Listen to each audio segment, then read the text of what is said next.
அன்பியும் YouTube இல்லந்தோறும் இறைசாட்சி உள்ளந்தோறும் மகிழ்ச்சி. நோம்பென்னில் புதிய புனித யோசேப்பு ஆலயம் அர்ப்பணிப்பு.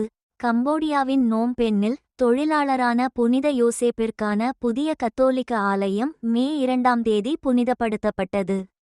ஆயர் ஆலிவர் அஷ்மிட்ஹூஸ்லர் தலைமை தாங்கிய இவ்விழாவில் மறைச்சாட்சிகளின் மண்பீடத்தின் அடியில் வைக்கப்பட்டு அவர்களின் தியாகம் நினைவுகூரப்பட்டது. மே 2 சனிக்கிழமையன்று கம்போடியாவின் தலைநகரான நோம்பென்னில் தொழிலாளரான புனித யோசேப்பிற்கு அர்ப்பணிக்கப்பட்ட புதிய கத்தோலிக்க ஆலயத்தின் அர்ப்பணிப்பு விழா விமரிசையாக கொண்டாடப்பட்டது. இந்நிகழ்வில் அப்பகுதி கத்தோலிக்க மக்கள் திரளாக கலந்து கொண்டனர். இந்த அர்ப்பணிப்பு கொண்டாட்டத்திற்கான திருப்பலியை நோம்பென் பகுதியின் திருத்தந்தை பதிலாளாக பணியாற்றும் ஆயர் ஆலிவர் அஷ்மிட்ஹூஸ்லர் அவர்கள் தலைமையேற்று நடத்தினார். இதில் பல அருள்பணியாளர்கள், துறவிகள் மற்றும் கிறிஸ்தவ நம்பிக்கையாளர்கள் கலந்து கொண்டனர். இந்த கொண்டாட்டம் மிகுந்த மகிழ்ச்சி அளிப்பதாக தெரிவித்துள்ள ஆயர் அவர்கள், இந்த ஆலயம் கம்போடியாவில் உள்ள இறைமக்களின் வழிபாடு மற்றும் நன்றியறிதலுக்கான ஒரு புனித இடமாக விளங்கும் என்றும் தெரிவித்துள்ளார்.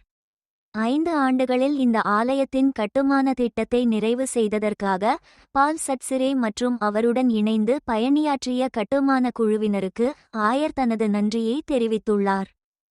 இந்த புதிய ஆலயத்தின் புனித பீடத்திற்கு அடியில் கம்போடிய மறைச்சாட்சிகளின் மண் வைத்து புதைக்கப்பட்டமை இந்நிகழ்வின் சிறப்பம்சமாகும்.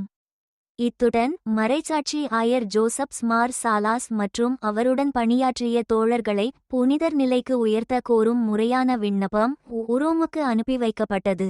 1970 ஏறத்தாழ 600 கிறிஸ்தவர்கள் கொல்லப்பட்டது உள்பட நோம்பென் தலத்திறவையின் கடினமான கடந்த காலத்தை நினைவு கூர்ந்த ஆயர் அவர்கள், கிறிஸ்தவ நம்பிக்கை இன்னும் நிலைத்திருப்பதை இந்த ஆலயம் நினைவூட்டுவதாக கூறியுள்ளார்.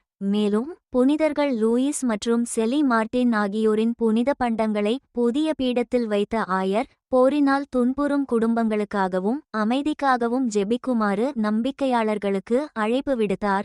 மற்றுமொரு சிறப்பு நிகழ்வாக கம்போடிய திறவை அருள்பணி பால் பாவோ லேகுவோக் அவர்களின் குருத்துவ திருநிலைப்பாட்டையும் அருள்பணி ரேமண்ட் லாரன்ஸ் அவர்களின் திருத்தொண்டர் திருநிலைப்பாட்டையும் கொண்டாடியது.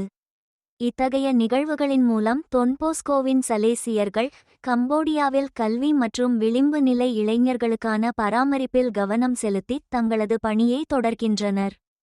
இந்த அன்பியம் யூடியூப் சேனலை நீங்கள் ஷேர் பண்ணுங்க, சப்ஸ்கிரைப் பண்ணுங்க, லைக் பண்ணுங்க.